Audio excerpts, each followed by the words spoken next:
तो पिछली क्लास में हमने पढ़ लिया था, यहाँ तक पढ़ लिया था। कहाँ तक? यौगिक क्या होता है ये हमने पढ़ लिया था। ठीक है, तो यौगिक क्या होता है ये हमने पिछली क्लास तक पढ़ लिया है। इसके आगे हम पढ़ेंगे आज। तो इसके आगे क्या पढ़ेंगे, थोड़ा सा पहले देखेंगे। पिछली क्लास में हमने जो जो पढ़ा था, सबसे पहले हमने पढ़ा, ये चैप्टर है हमारा कि हमारे आसपास के पदार्थ क्या शुद्ध हैं या अशुद्ध हैं। तो पदार्थ क्या होता है ये आपने पिछले चैप्टर में पढ़ा था। पदार्थ का वर्गीकरण भौतिक गुणों के आधार पे और रासायनिक गुणों के आधार पे होता है। भौतिक गुणों के आधार पे पदार्थ 5 प्रकार के होते हैं, उसको चैप्टर 1 में पढ़ा हुआ है हमने। रासायनिक गुणों के आधार पे पदार्थ मूलतः 2 प्रकार के होते हैं, शुद्ध और अशुद्ध। शुद्ध पदार्थ को 2 तरह से वर्गीकृत किया जाता है, तत्व और यौगिक। अशुद्ध पदार्थ को ही मिश्रण भी कहते हैं, जो कि हमारा ये चैप्टर में पढ़ना है। ठीक है, शुद्ध पदार्थ तत्व भी हो सकते हैं, यौगिक भी हो सकते हैं। यौगिक होंगे वो भी शुद्ध पदार्थ होंगे, तत्व होंगे वो भी शुद्ध पदार्थ होंगे। अब तत्व को 3 भागों में वर्गीकृत करते हैं, धातु, अधातु और उपधातु। जितने भी तत्व हैं, तत्व के बारे में आपने पढ़ा था कि अभी तक हमारे पास टोटल 118 तत्व ज्ञात हैं, जिसमें से 92 प्राकृतिक हैं और बाकी सभी मानव निर्मित हैं। तो तत्व को हम 3 प्रकार से उनके गुणों के आधार पर वर्गीकृत करते हैं, धातु, अधातु और उपधातु। धातु के बारे में हमने कुछ धातु के गुण पढ़े थे, जैसे धातु चमकीला होता है, ऊष्मा तथा विद्युत का सुचालक होता है, तन्य होता है, खींचने से वो लंबा हो जाएगा। ठीक है, आघातवर्ध होता है, चोट मारने से वो फैलता है, पसरता है। उसके बाद हमने पढ़ा था इसकी जो आवाज़ होती है, इसमें प्रतिध्वनि होती है। तो धातु और अधातु में ये सारे गुण जो धातु में होते हैं वो सभी गुण अधातु में नहीं होते हैं, लेकिन उसके कुछ अपवाद भी होते हैं। अधातु जैसे ग्रेफाइट एक ऐसा अधातु है, वैसे सामान्य रूप से अधातु क्या होता है, विद्युत तथा ऊष्मा का कुचालक होता है, सुचालक नहीं होता है। लेकिन ग्रेफाइट एक ऐसा अधातु है जो ऊष्मा तथा विद्युत का सुचालक है। उसी तरह से अधातु के गुण होते हैं कि वह चमकीला नहीं होता है, लेकिन हीरा एक ऐसा अधातु है जो चमकीला भी है। तो ये जो अपवाद वाली चीज़ें हैं ये आपको रसायन शास्त्र में ज़्यादा महत्वपूर्ण है, उनको ज़्यादा जोर देकर याद रखना आवश्यक होता है। और दूसरी चीज़ पढ़ी थी हमने कि धातु सामान्यतः तो ठोस होते हैं, लेकिन एक धातु है जो कमरे के ताप पर, नॉर्मल टेम्परेचर पर द्रव के रूप में होता है। वो कौन सा धातु है बताइए, अगर आपको याद हो तो कमेंट में बताइएगा। तो वो धातु है पारा। ठीक है, हमने लिखवाया था कल। और अधातु जो होते हैं वो भी सामान्य रूप से ठोस या गैस होते हैं, लेकिन एक अधातु है जो कमरे के ताप पर द्रव अवस्था में होता है। तो वो कौन सा है, ब्रोमीन। उपधातु क्या होता है, ऐसा तत्व जिसमें धातु और अधातु के बीच के गुण हों। कुछ कुछ धातु वाला गुण भी होगा और कुछ कुछ अधातु वाला गुण भी होगा। जैसे धातु विद्युत का सुचालक होता है, अच्छा सुचालक होता है। अधातु कुचालक होता है, बिल्कुल ही सुचालक नहीं होता है। लेकिन उपधातु में थोड़ा थोड़ा सुचालक होगा, थोड़ा थोड़ा कुचालक होगा। ठीक है, तो ऐसा तत्व जिसमें धातु तथा अधातु के दोनों ही गुण विद्यमान हो उसे उपधातु कहते हैं। उदाहरण के लिए सिलिकॉन, जर्मेनियम हमने बताया था। तो ये सब हमने पढ़ लिया है। उसके आगे हम पढ़ा था हमने अशुद्ध पदार्थ क्या होते हैं। तो अशुद्ध पदार्थ को ही हम मिश्रण कहते हैं। तो इसके बारे में हम अब यहाँ से आगे पढ़ना शुरू करेंगे। ठीक है,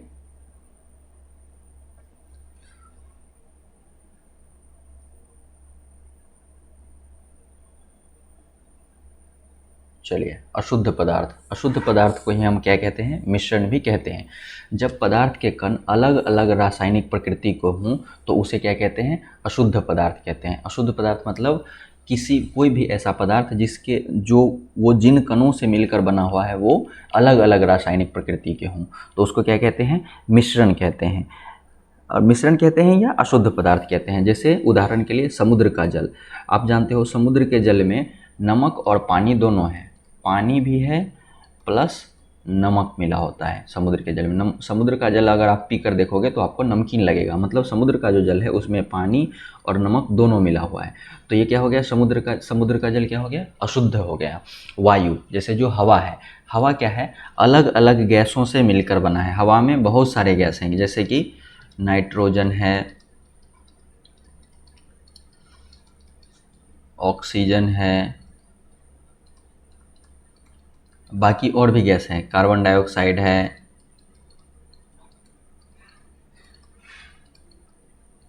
और भी बहुत सारे गैस हैं, सल्फर, कार्बन डाइऑक्साइड तो कह दिया, सल्फर है, और भी बहुत सारे गैस हैं। ठीक है, तो अलग अलग बहुत सारे गैसों का जो मिलकर बना हुआ है उसको हम कहते हैं हवा। ठीक है। जैसे मिट्टी है, मिट्टी में भी बहुत सारे अलग अलग पदार्थों से मिलकर मिट्टी बनी है, तो ये सब क्या है, अशुद्ध पदार्थ हैं। ठीक है, तो अशुद्ध पदार्थ आपको समझ में आ गया होगा। अशुद्ध पदार्थ क्या है, पदार्थ जिस कण से मिलकर बना है वो सब अलग अलग रासायनिक प्रकृति के होंगे, तो उसे हम क्या कहेंगे, अशुद्ध पदार्थ कहेंगे। ठीक है, और अशुद्ध पदार्थ को ही मिश्रण भी कहते हैं। ठीक है, जैसे समुद्र का जल क्या है, अशुद्ध पदार्थ है, और ये किसका मिश्रण है, पानी तथा नमक का मिश्रण है। अब दो तत्व मिलने से क्या बनते थे, दो तत्व के निश्चित अनुपात में मिलने से बनता है यौगिक। यौगिक के बारे में हमने जहाँ पढ़ा था, यौगिक वह पदार्थ है जो दो या दो से अधिक तत्वों के निश्चित अनुपात में, नियत अनुपात में रासायनिक संयोजन से बनता है। मतलब इनमें जिन चीज़ों से ये मिलकर बना है, जिन तत्वों से ये मिलकर बना है, उनका अनुपात हमेशा समान रहेगा। जैसे पानी के हर एक कण में हाइड्रोजन का 2 और ऑक्सीजन का 1 कण होता है। ठीक है, तो उसको यौगिक कहते हैं। लेकिन मिश्रण में क्या है, मिश्रण में ऐसा नहीं होता है। मिश्रण में कोई निश्चित अनुपात नहीं होता है, और 2 या 2 से अधिक पदार्थ से मिलकर बने हुए होते हैं। ठीक है, ऐसा पदार्थ जो 2 या 2 से अधिक पदार्थों से मिलकर बना हुआ हो, तो उसे कहते हैं मिश्रण। ठीक है, अशुद्ध पदार्थ को भी मिश्रण कहा जाता है, जैसे समुद्र का जल हो गया। ठीक है, तो मिश्रण के बारे में, तो अशुद्ध पदार्थ पहले आप समझो। देखो, अब आप यौगिक की चर्चा हम यहाँ पर क्यों कर रहे हैं, इसीलिए कि यौगिक और मिश्रण में हम अंतर पढ़ेंगे इसके आगे, तो साथ साथ में थोड़ा थोड़ा समझते चलेंगे तो अच्छा रहेगा। ठीक है, तो यौगिक में दो चीज़ें हैं। सबसे पहले ध्यान देने वाली बात क्या है कि 2 या 2 से अधिक तत्वों से मिलकर बना, यहाँ क्या कह रहे हैं हम, तत्व के निश्चित अनुपात के संयोजन से बनता है। ठीक है, और मिश्रण क्या होता है, 2 या 2 से अधिक शुद्ध पदार्थ के मिलने से बनता है। ठीक है, चलिए मिश्रण जब पढ़े, तो सबसे पहले अशुद्ध पदार्थ आपने क्या समझ लिया कि अलग अलग टाइप के कण होंगे, अलग अलग प्रकृति के कण से मिलकर बना हुआ जो, उसे हम कहेंगे अशुद्ध पदार्थ, और अशुद्ध पदार्थ को ही मिश्रण भी कहते हैं। अब मिश्रण को डिटेल में पढ़ेंगे। तो 2 या 2 से अधिक शुद्ध पदार्थ के किसी भी अनुपात में मिलने से क्या बनता है, मिक्सचर बनता है। तो मिक्सचर की परिभाषा आप लिख सकते हो, जब 2 या 2 से अधिक शुद्ध पदार्थ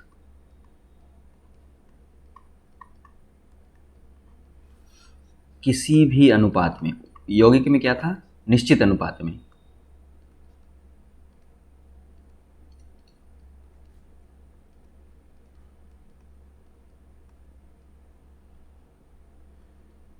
मिले हों तो उसे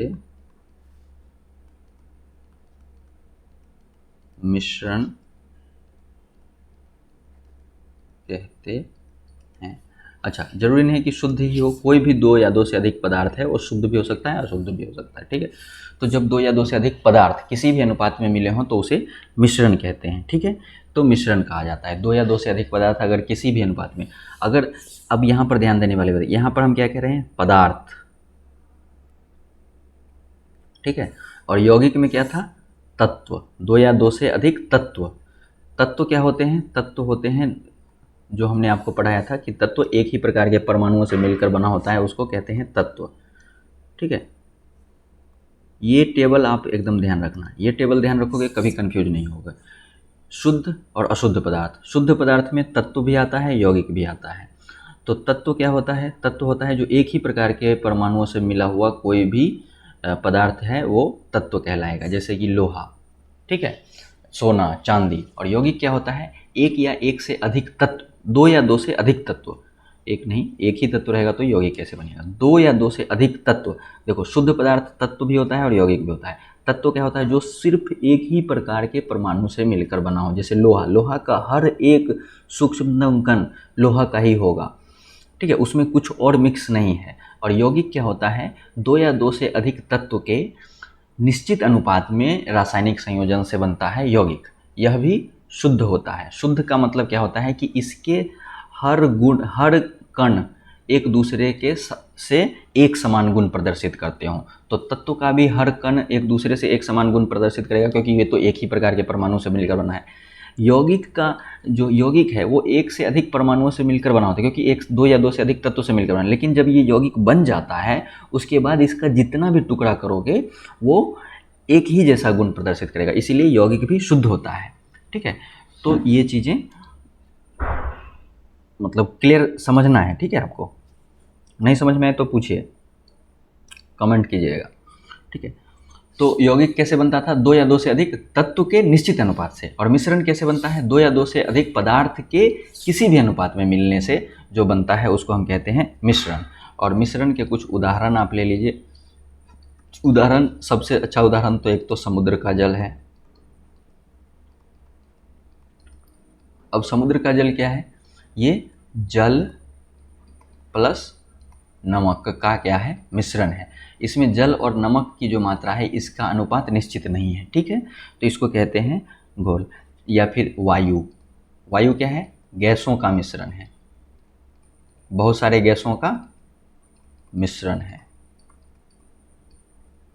मिश्रण है। ठीक है, तो वायु, ये सब क्या है? मिश्रण है। मिश्रण का मतलब आप समझ गए, 2 या 2 से अधिक पदार्थ के किसी भी अनुपात में मिलता है तो उसे मिश्रण कहते हैं। और इसको अंग्रेजी में क्या कहते हैं? मिक्सचर कहते हैं। ठीक, और मिश्रण का एक और महत्वपूर्ण चीज़ है, इसको मिश्रण में यहाँ पे नोट करके लिख लो कि मिश्रण में जो उसके घटक हैं, घटक का मतलब जिन जिन से ये मिलकर बना है, तो मिश्रण में क्या होता है? इसके घटक पदार्थों के गुण भी विद्यमान रहते हैं। कैसे? मैं अभी समझाता हूँ।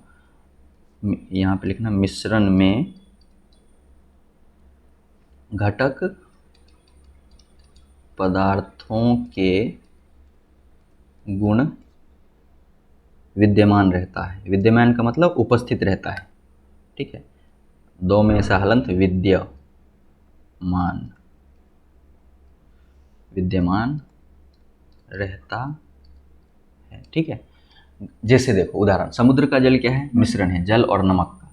तो समुद्र के जल में, जब आप समुद्र का जल मान लीजिए आप इस ग्लास में लेकर आओ, ठीक है, तो ये जो समुद्र का जल है मान लो, तो इसमें क्या है? ये किसका मिश्रण है? जल तथा नमक का मिश्रण है। ठीक है, तो इसमें जल का भी गुण होगा और नमक का भी गुण होगा। जब समुद्र का जल आप पियोगे तो आपको नमकीन लगेगा। नमकीन लगने का मतलब क्या है? इसमें पानी का गुण भी है, पीकर देख रहे हो, आप पी रहे हो तो वो पानी है, देख ही रहा है, और नमक भी का गुण भी उसमें विद्यमान है। नमक का गुण क्या है? वो नमकीन लगेगा, तीख, तो वो नमकीन वाला गुण भी विद्यमान है उसमें। ठीक है, तो मिश्रण में क्या होता है? घटक पदार्थों, घटक पदार्थ का मतलब जिन पदार्थों से वो मिलकर बना है। घटक का मतलब क्या होता है? वो जिन जिन चीज़ों से मिलकर बना होता है। तो मिश्रण में घटक पदार्थों के गुण विद्यमान रहते हैं। ठीक है, तो जैसे कि समुद्र के जल में नमक और जल दोनों का ही गुण विद्यमान रहता है। ठीक है, तो घटक, समुद्र के जल में घटक कौन कौन से थे? जिनसे वो मिलकर बना है, तो जल और नमक से मिलकर बना है, तो उन दोनों के ही गुण विद्यमान है। इसीलिए आप जब समुद्र का पानी पियोगे तो आपको नमकीन लगेगा। क्यों? क्योंकि उसमें नमक का भी गुण विद्यमान है।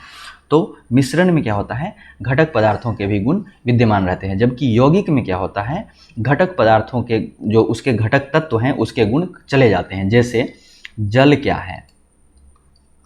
जल जो है वो हाइड्रोजन, हाइड्रोजन और ऑक्सीजन से मिलकर बना है। ठीक है, ऑक्सीजन से मिलकर बना है। लेकिन हाइड्रोजन और ऑक्सीजन से मिलकर तो पानी बना है, लेकिन जब ये एक बार पानी बन गया तो इसमें हाइड्रोजन और ऑक्सीजन के गुण नहीं रहते हैं। ये इसमें सिर्फ जल का गुण रहता है, जल का एक अपना अलग गुण है। तो यौगिक में क्या होता है? उसके घटक तत्वों के गुण विद्यमान नहीं रहते हैं, लेकिन मिश्रण में उसके घटक पदार्थों के गुण विद्यमान रहते हैं। जैसे कि हाइड्रोजन गैस है, ये ज्वलनशील भी होता है, ऑक्सीजन भी गैस है, लेकिन पानी क्या? पानी में ये गैस थोड़ी दिखाई मिलेगा आपको, नहीं मिलेगा। तो पानी में क्या हो जाता है? इन दोनों के ही गुण खत्म हो जाते हैं। उसी तरह जो नमक है वो सोडियम और क्लोरीन से मिलकर बना होता है।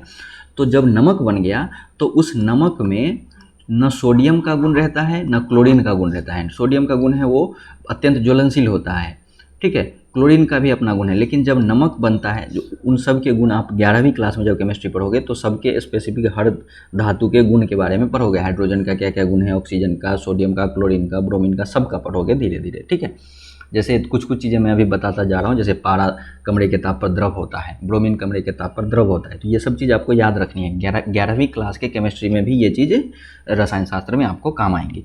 तो नमक जो सोडियम और क्लोरीन से मिलकर बना है, इसमें सोडियम का भी गुण नहीं रहेगा और क्लोरीन का भी गुण नहीं रहेगा, ये नमक हो जाएगा। तो ये होता है यौगिक। तो यौगिक और मिश्रण में ये अंतर है। मिश्रण में उसके घटक तत्वों के गुण विद्यमान रहते हैं, लेकिन यौगिक में उसके घटक तत्वों के गुण विद्यमान नहीं रहते हैं। ठीक है, तो ये मिश्रण के बारे में दो चीज़ें हो गई। ठीक है, अब देखो मिश्रण के प्रकार। तो मिश्रण मूलतः दो प्रकार के होते हैं, दो प्रकार के होते हैं। ठीक है, जो हमने यहाँ पे जो स्टार्टिंग में टेबल बनाया था उसमें आपको दिखाया था। मिश्रण दो प्रकार के होते हैं, समांगी मिश्रण और विसमांगी मिश्रण। ठीक है, तो मिश्रण कितने प्रकार के होते हैं? दो प्रकार के होते हैं। तो चलिए यहाँ पे फिर से लिख लेते हैं। मिश्रण दो प्रकार का होता है। पहला समांगी मिश्रण और दूसरा विषमांगी। अब ये दोनों क्या होता है मैं बताता हूँ अभी। मिश्रण, और मिश्रण को अंग्रेजी में क्या कहते हैं? अंग्रेजी वाले टर्म भी आप देखते रहिए, XTURE, मिक्सचर। ठीक है, क्योंकि अगर बाद में 11वीं क्लास में आप अंग्रेजी भाषा में पढ़ोगे तो आपको काफ़ी सहूलियत होगी चीज़ों को समझने में। तो इसको कहते हैं होमोजीनियस, HOMOGENEOUS।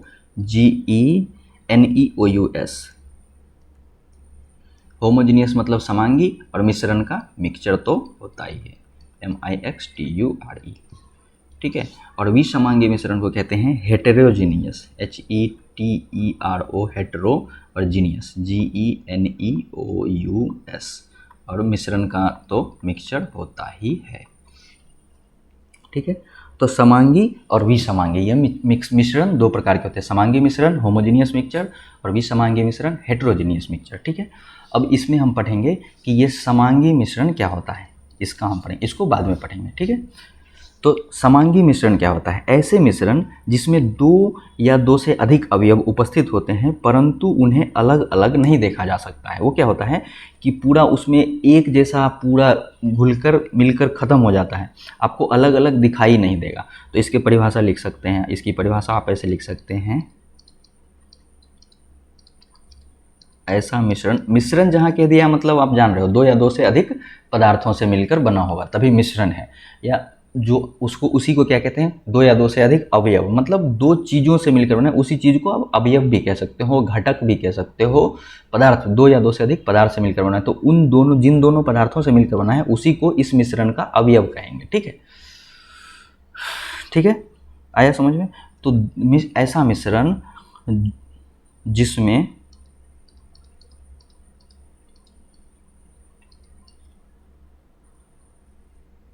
दो या दो से अधिक अवयव, मिश्रण है तो दो या दो से अधिक अवयव तो उपस्थित होंगे ही, लेकिन ऐसा मिश्रण जिसमें उनके अवयवों को अलग अलग नहीं देखा जा सकता है, उनके घटक पदार्थों को, अवयवों को, जिसमें उनके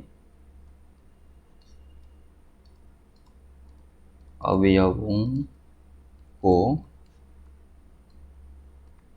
अलग अलग देखा नहीं जा सकता है।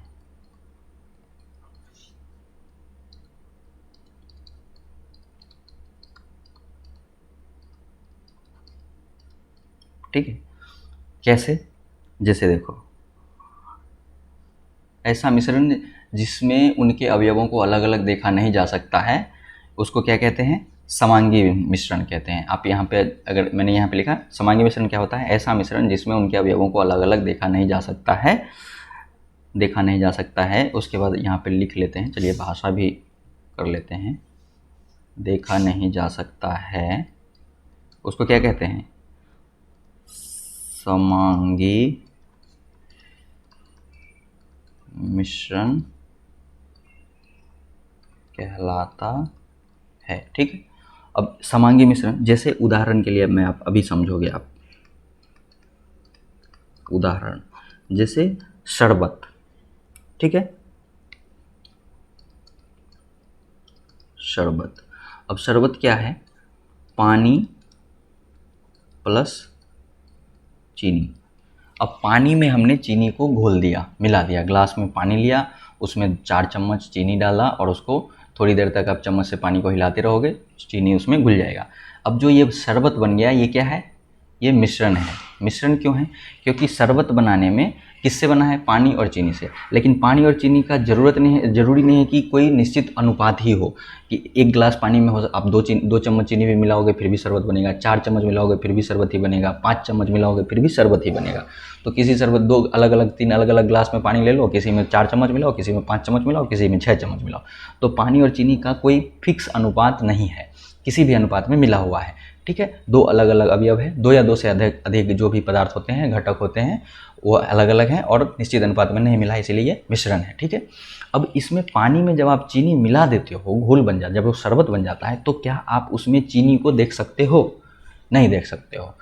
तो उसके अवयवों को अलग अलग नहीं देखा जा सकता है, सिर्फ पानी पानी दिखता है, चीनी तो दिखता नहीं है।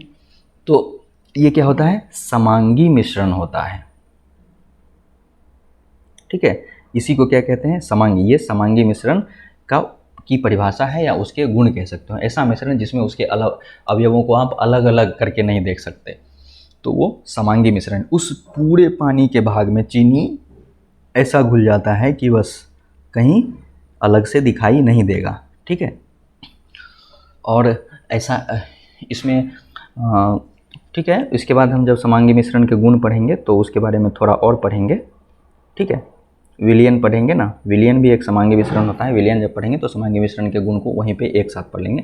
यहाँ पे सिर्फ आप परिभाषा देख लीजिए कि ऐसा मिश्रण जिसमें उसके अवयवों को अलग अलग नहीं देखा जा सकता है, उसको समांगी मिश्रण कहते हैं। और समांगी मिश्रण में एक चीज़ और क्या होता है कि जैसे मान लो कि ये एक बर्तन में हमने जैसे पानी लिया और इसमें हमने चीनी को मिला दिया। ठीक है, इसमें चीनी रख के और इसको पूरा मिला दिया और शरबत बना दिया। तो उसके बाद इस पानी का आप यहाँ पर से एक थोड़ा सा भाग लेकर टेस्ट करोगे, जितना मीठा लगेगा, यहाँ से भी पानी का उतना ही भाग लेगा। ऐसा नहीं है कि ऊपर वाला भाग जो है वो कम मीठा होगा और नीचे वाला भाग जो है ज़्यादा मीठा होगा। ऊपर से लेकर नीचे तक का कहीं से भी इस शरबत को आप पियोगे तो एक जैसा मिठास होगी। क्यों? क्योंकि इस पानी के पूरे भाग में चीनी समान रूप से घुल गया है। तो उसी को कहते हैं समांगी। परिभाषा के लिए कह सकते हो कि अवयवों को अलग अलग नहीं देख सकते हैं। दूसरा इसका गुण होता है कि उसमें एक जैसा पूरा मिल जाता है, इसलिए होमोजीनियस, मतलब इस पूरे पानी के ग्लास में चीनी हर जगह पर समान रूप से घुला हुआ है। ऐसा नहीं कि कहीं का पानी इसमें शरबत के नीचे वाला भाग ज़्यादा मीठा होगा या ऊपर वाला भाग कम मीठा होगा, ऐसा नहीं होगा। ठीक है, तो वो क्या होता है? समांगी होता है। इसके बाद इस शरबत को अगर शरबत आप जब एक बार बना दिया आपने, उसके बाद उस ग्लास को आप 1 घंटा, 2 घंटा, 5 घंटा, 10 घंटा छोड़ दो, तो ऐसा नहीं होगा कभी कि ये चीनी घुल के नीचे बैठ जाएगा। ऐसा बैठ जाएगा, नीचे घुला हुआ है और नीचे में बैठ जाएगा, नहीं होगा। तो वैसा मिश्रण होता है। और विसमांगी मिश्रण क्या होता है? जैसे कि मान लो पानी है इसमें और इसमें आप बालू मिला दो, बालू मिला दिया हमने, और इसमें क्या मिलाया है? चीनी मिलाया है। ठीक है, शरबत बनाया है। तो ये क्या बना? शरबत बना है। ठीक, और इसमें पानी में हमने क्या किया? बालू मिला दिया और बहुत ज़ोर से चम्मच से इसको हिला दिया। तो बालू के कण आप पानी में इधर उधर पूरा मिक्स हो जाएंगे और तैरते रहेंगे, लेकिन आप बालू को अलग देख सकते हो और पानी को अलग देख सकते हो। तो उसके अवयवों को आप अलग अलग देख सकते हो, तो वो क्या होता है? विसमांगी होता है। और अवयवों को अलग अलग नहीं देख सकते हो तो वो क्या होता है? समांगी होता है। दूसरा क्या कि थोड़ी देर तक इसको स्थिर छोड़ दो। तो थोड़ी देर जब स्थिर छोड़ दोगे तो आप देखोगे कि बालू के जो कण हैं वो नीचे बैठ जाएंगे, अलग हो जाएंगे। ठीक है, अलग हो जाएंगे, वो अलग से दिखाई देंगे। लेकिन शरबत में आप कितना देर भी इसको एक बार शरबत बन जाने के बाद छोड़ दो, चीनी के कण आपको अलग से दिखाई नहीं देंगे, नहीं बैठेगा नीचे में। तो ये होता है समांगी मिश्रण। और बालू होता है विसमांगी। और बालू इस पानी में, पूरे पानी में एक जैसा हर जगह नहीं घुला रहेगा।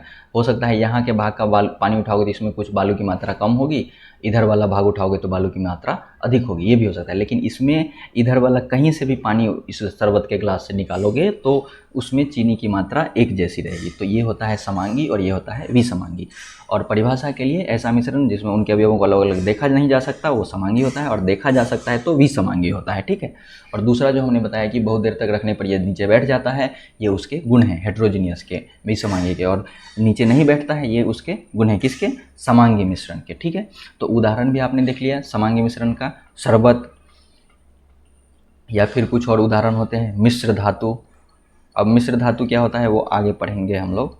मिश्र धातु जैसे कांसा है, कांसा जो है वो दो अलग अलग धातुओं का मिश्रण है, लेकिन वो समांगी मिश्रण है। कांसा, कांसा कोई तत्व नहीं है, धातु नहीं है, अधातु या उपधातु नहीं है, वो दो अलग अलग धातुओं का मिश्रण होता है, ठीक है। लेकिन इसके बारे में हम अलग से पढ़ेंगे। तो उदाहरण के लिए आप देख सकते हो कि शरबत मिश्र धातु, या फिर आप ये भी कर सकते हो नमक पानी का घोल, पानी में नमक मिला दो तो वह भी क्या है, समांगी मिश्रण है, ठीक है। तो ये कुछ उदाहरण हो गए किसके, समांगी मिश्रण के, ठीक है। अब पढ़ेंगे विसमांगी। विसमांगी मिश्रण तो हमने अभी बता भी दिया है, लेकिन फिर भी थोड़ा सा और। विसमांगी मिश्रण, इसको कहते हैं हेटेरोजीनियस मिक्सचर, ठीक है। तो इसमें विसमांगी मिश्रण में क्या होता है कि इसके अवयवों को आप अलग अलग देख सकते हो। विसमांगी मिश्रण क्या होता है, ऐसा मिश्रण जिसमें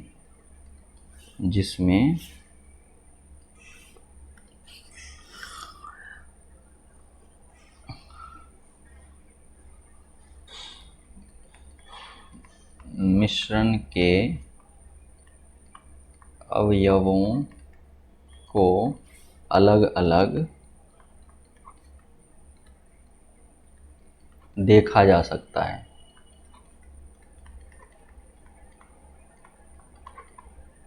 ठीक है। वो क्या होता है, विसमांगी मिश्रण होता है, ठीक है। उदाहरण के लिए, उदाहरण अभी तो हमने एक उदाहरण बताया था, बालू और पानी का मिश्रण, बालू और पानी का मिश्रण, या फिर तेल और पानी का मिश्रण, ये भी है। पानी में आप तेल मिला दो, पानी रखा, इसमें 5-6 बूंद तेल डाल दो, ठीक है। तो आप इसको बहुत जोर से चम्मच से हिला दो, चम्मच से जब हिला दोगे तो तेल क्या हो जाएगा, इस पानी में मिक्स हो जाएगा। लेकिन आप तेल को अलग से देख सकते हो, पानी में तेल मिलाकर आप करके घर में भी देख सकते हो, तेल आपको अलग दिखाई देगा और पानी भी दिखाई देगा, ठीक है। दिखाई देगा सब दोनों। जैसे शरबत बनाने से चीनी उसमें नहीं दिखाई देता, लेकिन इसमें तेल दिखाई देगा। और जब थोड़ी देर छोड़ दोगे तो फिर से तेल क्या होगा, पानी के सतह पर ऊपर आकर बैठ जाएगा, ठीक है। पानी के सतह पर ऊपर आकर बैठ जाएगा। तो ये क्या है, विसमांगी मिश्रण है। इसको क्या कहते हैं, विसमांगी मिश्रण। तो आपको ये समझ में आ गया होगा समांगी और विसमांगी मिश्रण। अब देखो, इसके बाद हमें पढ़ना है विलयन, ठीक है। विलयन थोड़ा अच्छे से लिखते हैं, विलयन। विलयन को अंग्रेजी में कहते हैं सॉल्यूशन, ठीक। सॉल्यूशन कहते हैं विलयन को अंग्रेजी में, ठीक। तो विलयन क्या होता है, विलयन दो या दो से अधिक पदार्थों का समांगी मिश्रण होता है, ठीक है। विलयन क्या होता है, समांगी मिश्रण को ही क्या कहते हैं, विलयन कहते हैं। दो या दो से अधिक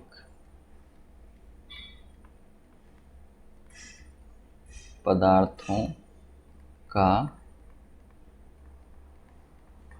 समांगी मिश्रण। विलयन क्या होता है, दो या दो से अधिक पदार्थों का समांगी मिश्रण है। विलयन दो या दो से अधिक पदार्थों का समांगी मिश्रण है, ऐसा लिख सकते हैं। विलयन के कणों में समांगिकता होती है, लिखते चलिए। विलयन के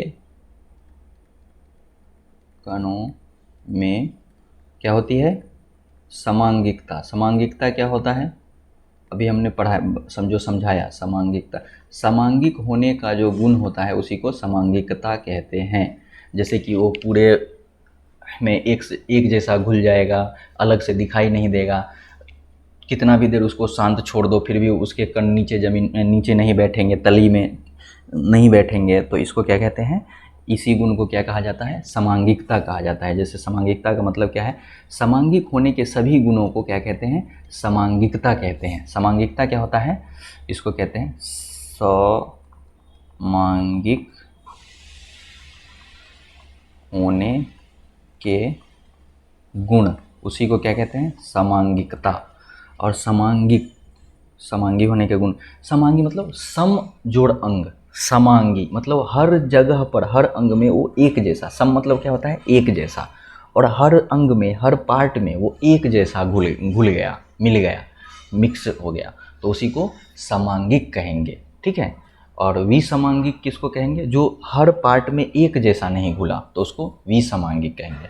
और समांगिक मतलब समअंगिक, मतलब सम मतलब एक जैसा, अंगिक मतलब हर पार्ट में एक जैसा हो गया, तो वो हो गया समांगिक। ठीक है। तो शब्दों से भी उसका मतलब निकलता है, जरूरी नहीं कि इसको रट्टा मारना, ये शब्द से ही अपना जो है वो परिभाषा बता रहा है। समांगिकता मतलब समांगिक होने का गुण, और समांगी होने मतलब समअंगी, सम एक जैसा हर पार्ट में। जैसे ये चीनी जो पानी में घुला है, तो इस पानी के हर पार्ट में, इधर से पानी उठाओ थोड़ा सा, मान लो ये 100 ml पानी, इधर से 10 ml पानी उठाओ, इसमें जितना चीनी घुला, जितना ये जितना मीठा होगा उतना ही मीठा इधर का भी 10 ml पानी होगा। मतलब इस पूरे पानी में चीनी एक रूप से घुला हुआ, एक जैसा घुला हुआ, ऐसा नहीं कि यहाँ पे ज़्यादा चीनी घुला हुआ है और यहाँ पे कम चीनी घुला हुआ है। अगर ऐसा होता तो यहाँ वाला जहाँ ज़्यादा चीनी घुला होता उधर का पानी मीठा होता, ज़्यादा मीठा होता, और जिधर कम घुला है उधर का पानी कम मीठा होता। लेकिन ऐसा तो नहीं होता है शरबत में। शरबत के ऊपर का गिलास पियो, ऊपर का भाग पियो या नीचे का भाग पियो, एक जैसा मीठा लगेगा, बशर्ते कि उसको अच्छे से मिलाया गया हो। थोड़ी देर तक चीनी को पानी में रख के अच्छे से मिला दो, जब देखो कि पूरा घुल गया, उसके बाद आप पीकर देखो, एक जैसा रहेगा, तो उसी को कहते हैं समांगिक। ठीक है। तो विलयन के कणों में क्या होती है, समांगिकता। विलयन क्या होता है, विलयन मतलब दो या दो से अधिक पदार्थों का समांगी मिश्रण को ही कहते हैं विलयन। और विलयन के कणों में समांगी मिश्रण है तो समांगिकता तो होगी ही। ठीक है। जैसे नमक पानी का स्वाद हर भाग में सदैव एक समान रहेगा, क्योंकि नमक और पानी कण में एक समान घुला हुआ है। या फिर चीनी का पानी, जैसे शरबत ही लेते हैं उदाहरण, शरबत का स्वाद हर भाग में, उसके हर भाग में क्या होगा, एक जैसा रहेगा, समान रहता है, समान मतलब एक जैसा। कोष्ठक में इसका मतलब लिख दिया हमने, समान रहता है, इसी को क्या कहते हैं, समांगिक होना। ठीक है। क्यों, क्योंकि चीनी के कण जो हैं पानी में समान रूप से वितरित हैं। क्यों, क्योंकि चीनी के कण पानी में समान रूप से वितरित हैं, बटे हुए हैं, मिक्स हो चुके हैं, वितरित हैं। ठीक है। शरबत का मतलब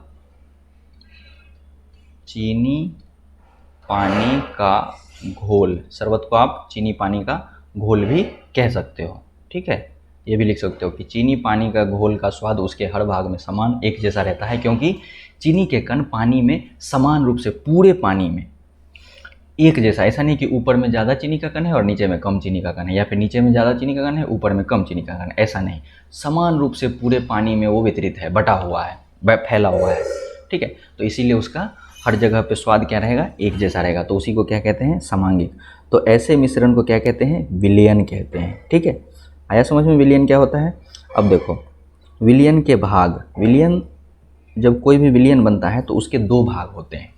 कौन कौन से, देखिए विलयन क्या होता है ये आपने समझ लिया। अब देखो विलयन में दो भाग होते हैं। जैसे शरबत बनाया हमने, शरबत एक विलयन हो गया, तो इसमें क्या था, चीनी भी था और पानी भी था। नमक का घोल बनाया तो उसमें नमक भी है और पानी भी है, तो वो क्या है, मिश्रण है। ठीक है। और उसी को क्या कहें, समांगी मिश्रण है, और इसीलिए उसको क्या कहेंगे, विलयन। तो उसके बाद हमें पढ़ना है विलयन के भाग। अब विलयन के कौन कौन से भाग होते हैं, तो विलयन के मूलतः दो भाग होते हैं। कौन कौन से, विलयन दो भागों में बटा होता है। पहला भाग को कहते हैं विलायक, इसको अंग्रेजी में कहते हैं सॉल्वेंट। ठीक। और दूसरा होता है विलेय, इसको कहते हैं सोल्यूट, SOLUTE, सोल्यूट। ठीक है। सॉल्वेंट और सोल्यूट।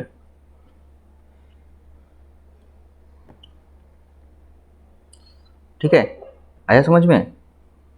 सॉल्वेंट और सोल्यूट। अब देखो विलायक क्या होता है। विलायक, तो देखो विलायक क्या होता है, जैसे बस फिर से वही चीनी और पानी का घोल लेंगे। पानी है, इसमें हमने चीनी मिलाया हुआ है। ये देखो ये क्या है, चीनी पानी का घोल, या इसी को क्या कहते हैं, शरबत कह सकते हो। शरबत और भी अलग अलग प्रकार कहते हैं, लेकिन हम चीनी और पानी के घोल की यहाँ पर बात कर रहे हैं। ये है चीनी पानी का घोल। तो ये क्या है, ये पूरा चीनी पानी का जो पूरा घोल है ये क्या है, विलयन। ठीक, ये क्या है, विलयन। अब देखो इसमें क्या क्या मिला हुआ है, चीनी भी मिला हुआ है और पानी भी मिला हुआ है। तो दो भाग हो गए इसके, चीनी और पानी। तो किसको विलायक कहेंगे और किसको विलेय कहेंगे, तो वो समझिए। विलेय जो होता है, विलयन में जिस पदार्थ की मात्रा अधिक होती है उसको क्या कहते हैं, विलायक। विलयन में जिस पदार्थ की मात्रा अधिक होती है उसे विलायक, विलायक क्या होता है, कहते हैं। अब आप खुद बताओ कि शरबत में जो चीनी और पानी का घोल है इसमें किसकी मात्रा अधिक होती है। तो जाहिर सी बात है आप कहोगे कि पानी अधिक होता है, चीनी कम मिलाते हैं। तो शरबत में विलायक क्या हुआ, पानी हुआ। विलायक क्या हुआ, पानी क्या हुआ, विलायक। और तो जो कम होता है वो क्या हुआ, विलेय। चीनी क्या हुआ, विलेय। ठीक है, तो यहाँ पर लिख लो, शरबत लिखो या नमक पानी, चीनी पानी का घोल लिखो। चीनी पानी के घोल या विलयन, घोल को क्या कहेंगे, विलयन के घोल, या इसी को विलयन भी लिख सकते हो अच्छे शब्दों में। विलयन में पानी क्या है, पानी विलायक है। यह है आपका उदाहरण।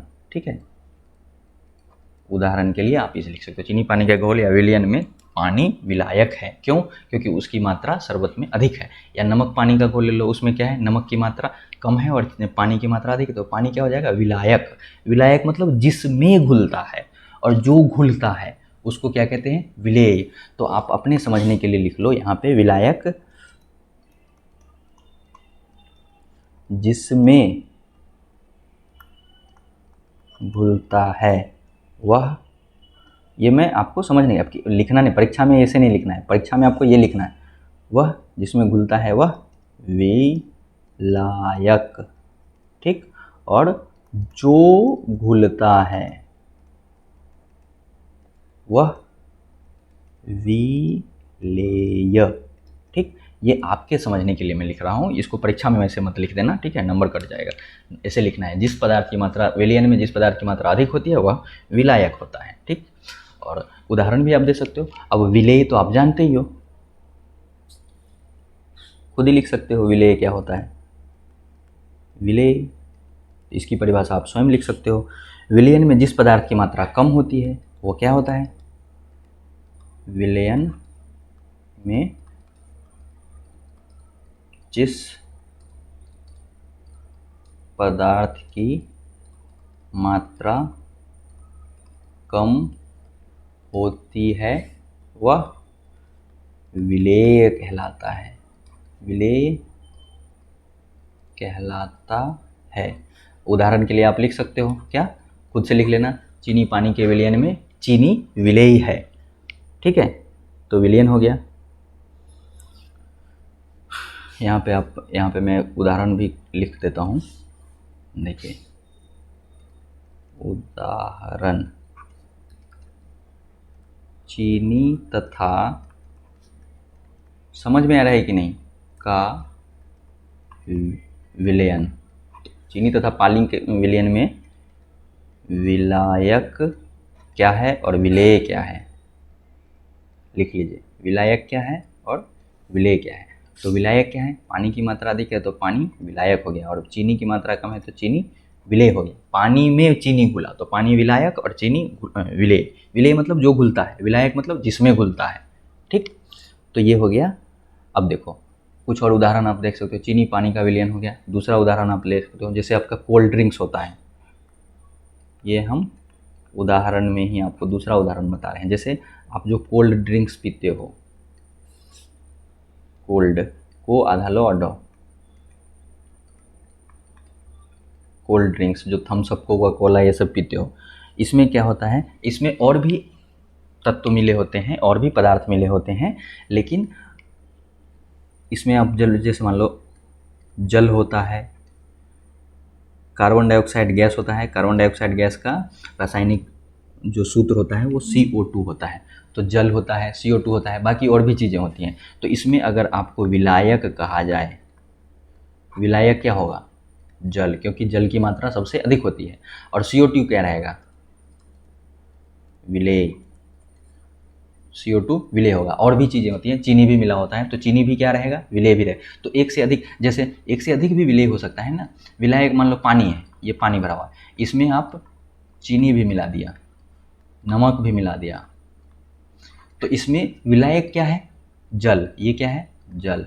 और जब पूरा मिला दिया तो ये क्या बन गया, मिक्सचर बन गया। मिक्सचर बनने के बाद तो इसमें विलायक क्या रहा, विलायक क्या रहा, जल। ठीक है, और चीनी क्या हो गया, चीनी हो गया विलेय। ठीक है, नमक क्या हो गया, नमक भी क्या हुआ, विलेय। तो एक से अधिक विलेय एक मिक्सचर में, क्योंकि दो या दो से अधिक पदार्थों का, ऐसा नहीं कि सिर्फ दो ही पदार्थ मिलते हैं, दो या दो से अधिक और भी पदार्थ मिल सकते हैं। तो उसमें से एक तो विलायक होगा, जैसे जल हो गया विलायक, और विलेय एक से अधिक भी हो सकते हैं, क्योंकि इसमें चीनी भी घुला हुआ है और नमक भी घुला हुआ है, तो चीनी भी विलेय है, नमक भी विलेय है। उसी तरह से कोल्ड ड्रिंक्स में और भी चीज़ें घुले होते हैं। तो हम सिर्फ जल और कार्बन डाइऑक्साइड के बारे में बता रहे हैं, तो कार्बन डाइऑक्साइड विलेय हो जाएगा और जल विलायक हो जाएगा। ठीक है, तो इस तरह से जो सबसे अधिक होगा वो विलायक है, और जो उससे कम रहेगा वो सब विलेय रहेगा। ठीक है, अब देखो विलयन के कुछ गुण होते हैं। क्या क्या गुण होते हैं वो देख लेते हैं। इतना तक पढ़ के फिर यहाँ तक हम इसको रोकेंगे। ठीक है, विलयन के गुण। विलयन के क्या क्या गुण होते हैं। सबसे पहला गुण आप खुद से भी बोल सकते हो, क्या, विलयन क्या होता है, समांगी मिश्रण होता है। एक, जो इसके बारे में जानते हो वो सब कुछ लिख दो, वही सब तो इसका गुण है, समांगी मिश्रण होता है। विलयन क्या होता है, एक समांगी मिश्रण होता है। और बताओ कुछ गुण। अब देखो एक चीज़ और जाने, इसके कणों का व्यास लगभग 1 नैनोमीटर के आकार का होता है। ये आपके जानने के लिए है। इसमें जो घुले हुए कण हैं, कणों का व्यास, ये ठीक है आप जानने के लिए मैं बता रहा हूँ, याद रहेगा तो अच्छी बात है। 1 नैनोमीटर, NM, ये होता है 1 मीटर का 10 के पावर 9वां भाग। ठीक है, 1/10 के पावर 9 मीटर, यानी कि मतलब 10 के पावर -9 मीटर, यानी कि 1/10, 1 के ऊपर 10 ठो शून्य, वो कितना, एक का उतना वहाँ भाग, कितना छोटा होगा आप सोच सकते हो, होता है। ठीक है, कितना छोटा होगा, क्या वो दिखाई देगा, इसीलिए क्या होता है, इसीलिए आप पानी में चीनी को नहीं देख पाते हैं जब वो घुल जाता है, इसीलिए आँखों से नहीं देखे जा सकते, इसीलिए नग्न आँखों से नहीं देखे जा सकते। अब इसको बहुत हाई पावर का माइक्रोस्कोप लेकर देखेंगे तब देखा जा सकता है, लेकिन सामान्य आंखों से अगर आप देखोगे नॉर्मली तो नहीं दिखाई देगा। क्यों, क्योंकि ये बहुत छोटा, इतना छोटा होता है। तो ये हो गया दूसरा गुण। तीसरा गुण बताओ, इसके कारण जो ये चूंकि बहुत छोटे छोटे कण मिले होते हैं तो ये प्रकाश के किरण को फैलाते नहीं, पसारते नहीं, रोकते नहीं हैं। किस कारण से, इस कारण, मतलब किस कारण, इसके कण इतने छोटे होते हैं, इस कारण विलयन के कण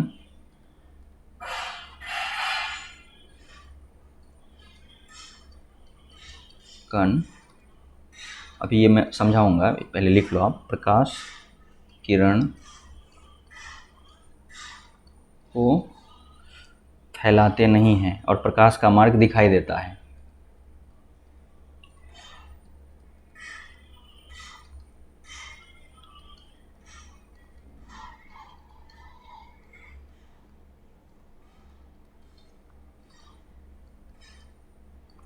प्रकाश का मार्ग दिखाई देता है।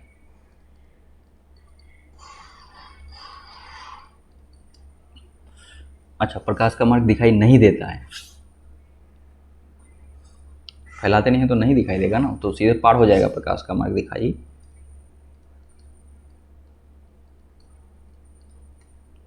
दिखाई नहीं देता है। अब देखो कैसे, ये गिलास लो, बस शरबत बनाएंगे और समझेंगे। अब इसमें नमक और चीनी दोनों, नमक या चीनी जो भी है, पानी में चीनी घुला दिया है, नमक घुला दिया, ठीक है, विलयन बन गया। तो इसमें आप एक टॉर्च जलाओ, ठीक है। तो टॉर्च, मान लो ये मिश्रण है और इधर कांच का गिलास है, तो इधर से इधर जो प्रकाश जाएगा ना, वो सीधा पार कर जाएगा, ठीक है। ये इधर उधर फैलेगा नहीं और आपको इसमें दिखाई नहीं देगा कि ऐसे लाइन जा रही है प्रकाश का। तो प्रकाश का मार्ग जो है वो स्पष्ट दिखाई नहीं देगा। क्यों? क्योंकि इसमें जो चीनी के कण घुले हुए हैं वो इतने छोटे छोटे हैं कि इसके मार्ग को रोकते नहीं हैं। कितने छोटे हैं? 10⁻⁹ मीटर, यानी कि 1/1 1 2 3 4 5 6 7 8 9, एक का इतनावां भाग, इकाई दहाई सैकड़ा हजार 10,000 लाख 10 लाख करोड़ 10 करोड़ अरब, एक का 1 अरबवां भाग, 1 मीटर के 1 अरबवां भाग इतना छोटा होता है। 1 मीटर के, 1 मीटर का एक कुछ छड़ी ले लो, उसको 1 अरब टुकड़ों में तोड़ो, तो वो जो सबसे छोटा छोटा टुकड़ा होगा उतना छोटा होता है। इसमें जब चीनी घुल जाता है तो चीनी का कण, तो वो चीनी का कण जो है वो प्रकाश के मार्ग को रोक नहीं पाता है, क्योंकि इतना छोटा नहीं कि वो कैसे रोकेगा। थोड़ा बड़ा रहेगा तब तो, जैसे मान लो ये टॉर्च जलाया हमने यहाँ से, ठीक है, टॉर्च जलाया हमने यहाँ से और बीच में यहाँ पे एक प्लेट रख दिया तो मार्ग को रोक दिया। लेकिन यहाँ पे छोटा छोटा, इतना छोटा छोटा कण रहेगा तो इसको नहीं रोक पाएगा ना। तो इसलिए इसमें इतने कण छोटे होते हैं कि प्रकाश के किरण को रोक नहीं पाते, फैला नहीं पाते हैं इधर उधर, ठीक है, बिखेर नहीं पाते, तो प्रकाश का मार्ग दिखाई नहीं पड़ता है। अगर ऐसा होता तो प्रकाश का मार्ग दिखाई पड़ता, अगर वो प्रकाश के किरण को थोड़ा सा अवरुद्ध करते तो ये आपको याद रखना है, ठीक है, हो गया। और छानने की विधि द्वारा विलेय के कणों को विलयन में से अलग नहीं किया जा सकता है। ये एक और कारण, एक और गुण लिख लो, चौथा, कि जैसे शरबत बना दिया, उसमें से अब मान लो गिलास में हमने नमक और पानी का घोल बना दिया, तो किसी चीज़ से छानोगे तो क्या नमक को इसमें से अलग कर पाओगे? पूरा छानोगे, नमक पानी का घोल ही पूरा पास कर जाएगा। छान के आप इसको अलग नहीं कर सकते हो। तो छानने की विधि द्वारा विलेय के कणों को विलयन में से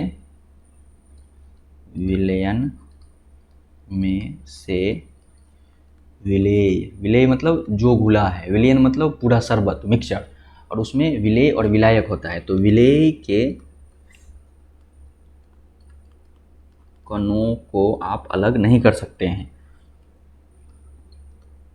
अलग नहीं किया जा सकता